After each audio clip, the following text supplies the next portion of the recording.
একটুতেই তোমার উপর রেগে থাকা মানুষটাও একটা সময় আর রাগ করবে না যদি তুমি তার রাগ ভাঙাতে না আসো।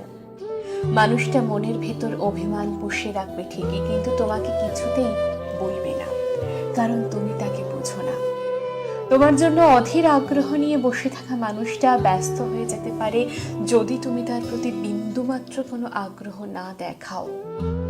একদিন দুদিন কেউ তোমার জন্য পাগল থাকতে পারে, কিন্তু সব সময় পাগল থাকবে এমনটা ভুলেও ভেবো না। মানুষ হুট করে হারিয়ে যায় না, মানুষ হারিয়ে যায় ধীরে ধীরে। আস্তে আস্তে সে জানিয়ে দিতে থাকে, খুব বেশি দিন আমি আর তোমার সাথে নেই।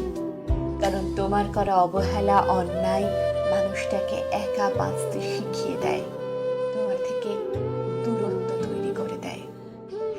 এত মানুষের ভিড়ে কেউ একজন তোমার জন্য কেয়ার করে, কেউ পাশে থাকে, কেউ অধীর আগ্রহ নিয়ে বসে থাকে তোমার জন্য, তাহলে তুমি নিজেকে ভাগ্যবান কিংবা ভাগ্যবতী ভাবতে পারো।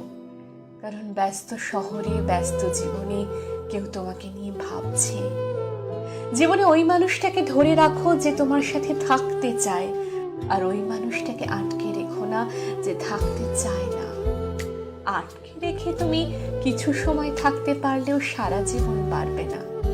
আর যে থাকতে চায় তাকে আটকে রাখতে হবে না, সে নিজেই সারা জীবন কাটিয়ে দিতে পারবে তোমার সাথে।